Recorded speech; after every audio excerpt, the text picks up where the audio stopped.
بسم اللہ الرحمن الرحیم، السلام علیکم ورحمۃ اللہ۔ 27ویں آئینی ترمیم کے نتیجے میں جہاں پر army chief general Asim Munir کو ایک لامحدود قسم کی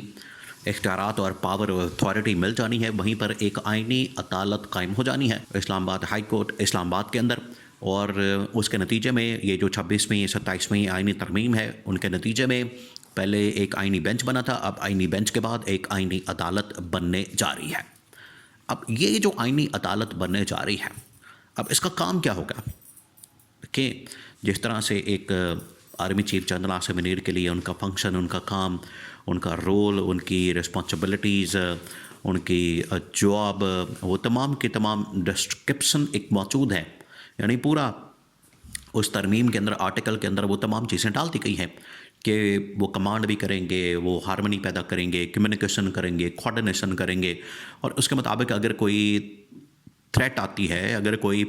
اس طرح کی چیلنج آتا ہے یا آپ کے اوپر کوئی جنگ مسلط کر دی جاتی ہے تو اس کے نتیجے میں آپ نے اپنے آپ کو پروٹیکٹ کرنا ہے، آپ نے کس طرح سے پھر آپریٹ کرنا ہے، آپ نے اس سچویشن میں کیسے آپ نے ڈیل کرنا ہے، یہ پورا جو اس وقت لائے عمل ہے وہ تو آرمی چیف کو مل گیا ہے۔ لیکن اب یہ آئینی عدالت کی کس مرض کی دوا ہے، یعنی اس سے کیا فائدہ ہوگا، اس کا کیا اثر ہوگا، یہ کس طرح سے پورے سسٹم کے اندر آپریٹ کرے گی، اس کو بھی آپ نے سمجھنا ہے۔ یہ بڑا اہم ترین اس وقت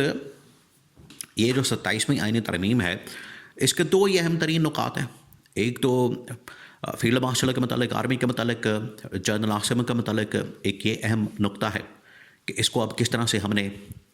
اس کے اندر یہ ساری اختیارات پاور دینی ہے۔ دوسرا اس کے اندر نقطہ یہ ہے کہ آئینی عدالت کا قیام اور قیام کے بعد اس کا کام۔ اب آئینی عدالت آلریڈی ایک آئینی بینچ کام کر رہا ہے، اس کے پاس 26ویں ترمیم کا کیس لگا ہوا تھا ابھی کوئی ہفتہ دو پہلے۔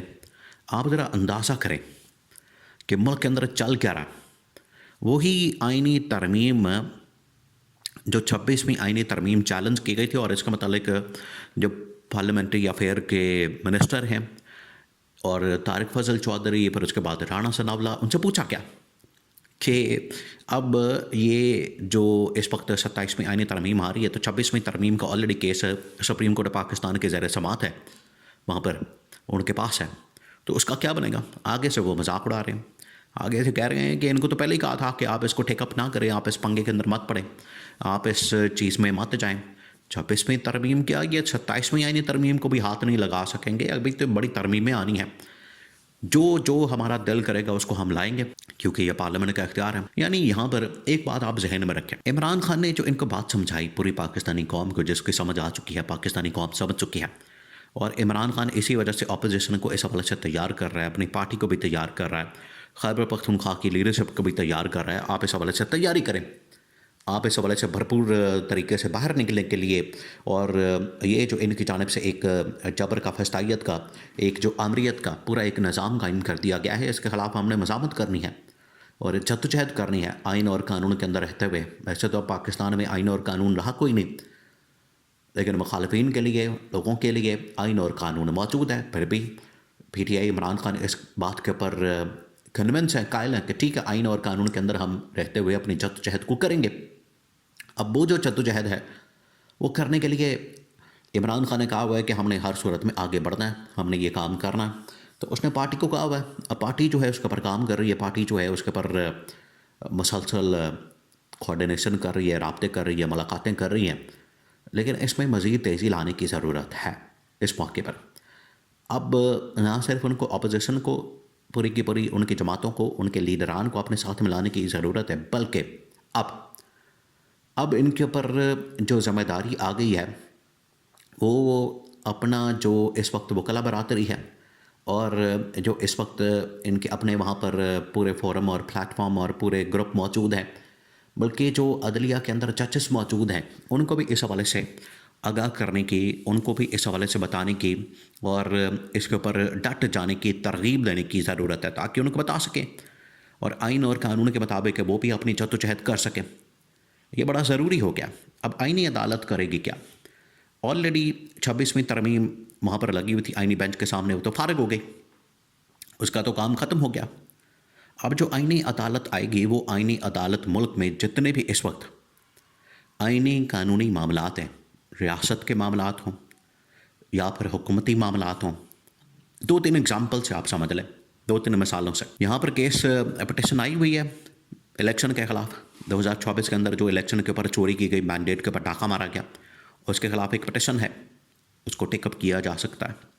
مخصوص نشستوں کا معاملہ ہے, اس کو ٹیک اپ کیا جا سکتا ہے. کسی بھی پارٹی کو بین کرنے کا, پابندی لگانے کا, اس کو فارغ کرنے کا, اس کو ٹیک اپ کیا جا سکتا ہے. کسی بھی سیاسی پارٹی کے متعلق فیصلہ کرنا ہو, اس کو ٹیک اپ کیا جا سکتا ہے. یعنی اب یہاں پر جتنے بھی مقدمات جو کہ اصل میں گورنمنٹ کے خلاف ہے, حکومت کے خلاف ہے, سٹنگ گورنمنٹ کے خلاف ہے, نون لیگ پیپلز پارٹی کے خلاف ہے یا اس حکومت کے خلاف ہے, وہ جائیں گے آئینی عدالت کے اندر. اب آئینی عدالت کیونکہ یہ اسی گورنمنٹ کے ماتحت ہے, تو وہ کس طرح سے گورنمنٹ کے خلاف ہونے والے کیسز میں گورنمنٹ کے خلاف ہی فیصلہ دے سکتی ہے؟ یہ نہیں ہو سکتا. اب اگر وہ گورنمنٹ کے ماتحت آ گئے ہیں, گورنمنٹ کے سپرویژن میں آ گئے ہیں اور گورنمنٹ کی نگرانی میں آ گئے ہیں اور اس کی زیر سرپرستی آ گئے ہیں, تو اب یہ کیا کریں گے؟ اب تمام کے تمام فیصلے, تمام کے تمام وہاں پر معاملات, تمام کے تمام ایشوز, تمام کی تمام چیزیں وہ اب کون سنبھالے گا, کون کرے گا؟ وہ آئینی عدالت گورنمنٹ کے فیور میں کریں, وہ گورنمنٹ کے فیور میں جائے گا, گورنمنٹ کے فیور میں کریں گے, وہ گورنمنٹ کے لیے ساری سہولت کاری کریں گے. اور یہ وہ سہولت کاری جو کہ آپ ایک زمانے میں, جب آج سے تقریباً کوئی 1.5-2 سال پہلے قاضی فائز عیسیٰ موجود تھے, قاضی فائز عیسیٰ جو 1.5-2 سال عمر عطا بندیال کے جانے کے بعد انہوں نے جو سہولت کاری کی, ویسے تو عمران خان کے دور میں جب ان کے خلاف ریفرنس بھیجا گیا تو لوگوں نے اس کو مس انڈرسٹینڈ کیا کہ یہ جس طرح سے جمہوریت کا اور آئین اور قانون کا بڑا کوئی چیمپئن علم بردار ہے اور آئین اور قانون کی بات کرتا ہے, اس کے خلاف جو ریفرنس ہے وہ صحیح نہیں ہے, غلط ہے. لیکن بعد میں جب یہ کرسی کے اوپر بیٹھا, اپنے عہدے کے اوپر بیٹھا, تو اس نے آئین اور قانون کی ایسی دھجیاں اڑائی,